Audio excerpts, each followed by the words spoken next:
Hello and welcome to The Intersection. We're the podcast where marketing, sales, operations, and technology stop working in silos and start driving real growth for building materials brands. I'm Megan Kacvinsky, CEO of Point to Point. We're a sales and marketing agency helping mid-market building materials manufacturers build the marketing engine and sales culture they've never had and always wanted. Each episode, I'm joined by Steve Coffey, Senior Managing Partner of Coffey & Co., a growth and strategy firm focused in building materials, and Deneen Harper, founder of DHX Consulting and a fractional CMO for, you guessed it, building materials brands. We're here to close the gaps between marketing and sales, strategy and operations, technology and execution, because in those gaps, you bleed margin, and we're going to show you how to stop it. No fluff, just what works. Hi, I'm Megan Kacvinsky, CEO of Point to Point, and I'm joined by my good friend, Steve Coffey. Good to be here. Yep, managing partner of Coffey & Co. And we're here as a part of our podcast, The Intersection, and here is the AIA trade show. So we are coming at you. San Diego, day one down, and we're going to do some quick hit highlights of what we saw, what we liked, what we didn't like. We got a full episode coming at you, debriefing on these topics in depth in like a week, but we want to get some quick hits out there sooner. So Steve, some quick hits, good. Let's start with the good. Yeah, so first off, let's talk about trade show floor energy. Yeah. I love trade shows. You have all these people in the same room. It's so exciting. They're all talking about doing business together. I love that. What did you think of the energy in this show specifically? Well, I think about energy a couple ways. Like one of the complaints about the AIA show is typically not the amount of traffic on the show floor that you would want to get.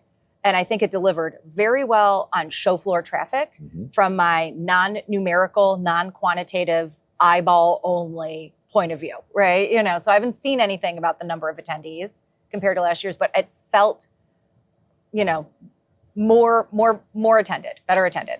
Yeah, we'll see what the final numbers say, right? The final percentage. But I heard a lot of reps say there's a lot of people for it being the first day. A lot of people came by the booth. A lot of architects, builders. I heard there was a lot of builders and things like that. So it was actually quite pleasing to see that much traffic in the room. I thought that's good. Yeah. All the architects coming for that purpose to learn about products, that they have specific projects that they need products for. Yeah. Yes. Yeah. So that would be number two. I would say energy-wise is that seemed like a very qualified architectural audience. So I did hear a lot about specific project activity, like a lot of manufacturers that I talked to. I mean, I asked everyone, what about the architects themselves? And people would come back with like, oh my gosh, well, we had like 3 big things or 10 big things. And it was like great to be here. So it seemed like there was some really qualified like buying signals on the show floor too. I felt like I did a lot of eavesdropping, as I always do on the trade show floor. But I learn a lot that way. I'm here to learn. I like to walk the floor and learn. I felt like architects were navigating the booth saying, hey, I've got these projects on my list. Tell me about this specific feature on this specific window, right? Or this specific door, or whatever the product may be. Yep. And so I thought that was good to overhear. Yep. Well, related, I did hear that architects were here to talk about projects because there's a lot of projects that are moving forward. Yeah. That things that might have been sidelined or people were concerned because of interest rates or tariffs or whatever, that they might not happen, that they're moving forward. That people are sort of like, we've been on the sidelines for too long. We can't keep staying on the sidelines. We've got to get this done. So projects are, especially institutional, owner-occupied projects, had very strong showing from the architectural community. Yeah. I would say also AIA does a really good job at facilitating conversation with the architectural community, as they should. Yeah. But they do a really good job at it. So I felt like as I was walking through, looking at the seminar attendance, looking at how architects were interacting with each other and just talking about their projects, I actually learned a lot from that, listening to them talk to one another and listening to the different seminars about whatever topic it may have been. That was really good. So I felt like the conversation was really good at this particular AIA. Yeah. Maybe even more so than previous ones. So that was good to see. I like that. I wonder, I do think San Diego, it's a little bit more concentrated, but I was worried like the weather would take people. It seems like this location in particular is working out really well. Yeah. But not everything's working out very well, right? Correct. There I would say overall energy, all of it up, but that doesn't mean that like we're where we need to be as a community in terms of how we're coming and showing up to this event, right? Correct. So let's talk about what we saw as some opportunities, right, that might exist. So this was your insight. We talked about just a second ago. Architects are showing up with projects, but what are reps wanting to talk about? Their products and their product features, which is an age-old problem, talking about your features more so than the value that the product can bring to the specific project. But what I felt a lot of reps were doing, and I would stand in booths for about 5 minutes without being approached, right? So I was just walking around looking at the different products, and people weren't coming up to me and asking me, hey, are you an architect? Tell me what's going on? What's bringing you into the booth? Are you interested in this? The conversations that I did over here is they were not focused on the long-term value that product brings to the architect. They were more so focused on just, we don't really have anything, I'd heard this verbatim, we don't have anything new, but here's a product sheet if you need it. Tell me if you need anything else. Yeah. And the architect was saying, I could see that they were talking back and forth, and I overheard, they were talking about a specific commercial project that they were working on, and they were talking back and forth about, I don't know if this will work, or that might work, or I've heard this about this product.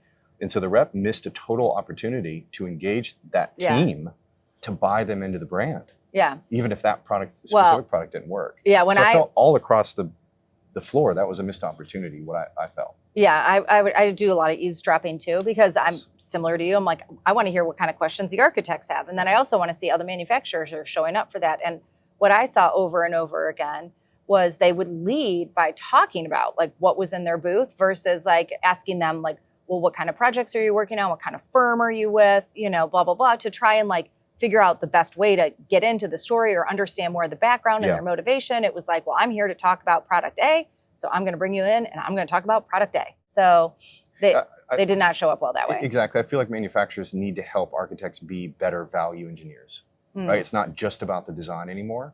It's about the cost. It's about the availability. It's always been about reputation. And I didn't see messaging. I didn't see booth design. I didn't see anything about that, helping our architectural teams do better at being value engineers for their end users. So that was a missed opportunity. And as much as they did show up talking about their products, there's a member of our team that's here who had never been to the show before. And she's like, I would stand in front of a lot of these booths and be like, I don't even know what they do. I don't know what they make. Like, what is this? Messaging has always been a problem. Yeah, the messaging, it did fall flat. And the booths themselves, like, they just didn't have a lot for all the conversation about technology and AI and all this stuff. It looked sort of like it was 2015. It looked like you could have showed up with the booth from 2015 and it probably, would look very similar to what you have right now down there. There was not a lot of engagement. Yeah. A lot of low budget booths. A lot of low budget booths. Yeah. Which can be fine, but if you have bad messaging and things like that, I'm walking by it. Unless you pull me into the booth, I don't. Yeah. It's a problem if I don't know what you do. It's missed revenue. Low budget doesn't have to mean a bad booth, So there were plenty of low budget booths. I shouldn't say plenty, but there were at least a handful that I saw. Yeah. That were low budget, done well. Yeah. So that.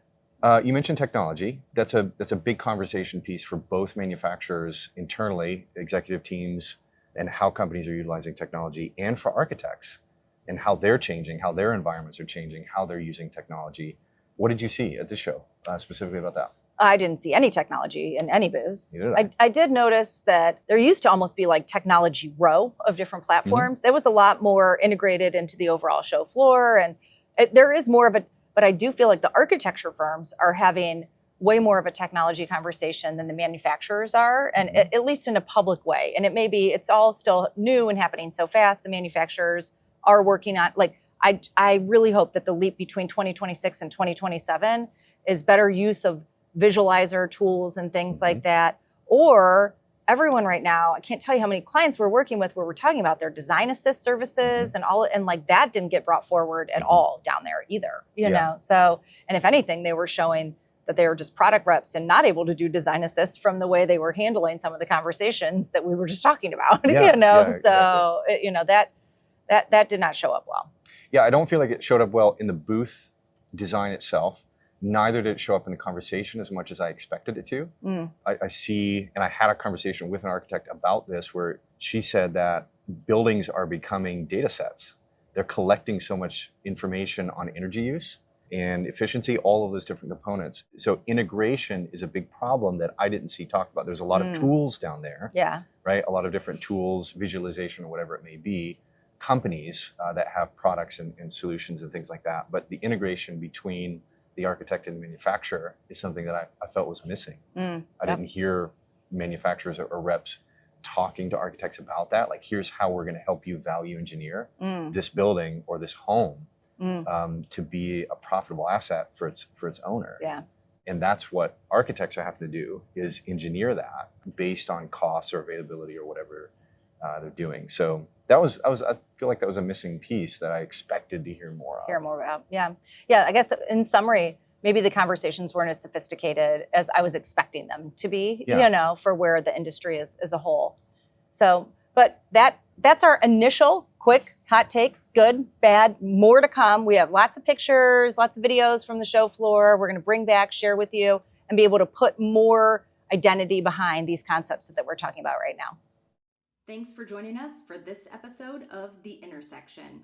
If you found value in the content today, please feel free to share with your friends and colleagues, and be sure to hit the subscribe button so that you can get notified when our next episode drops.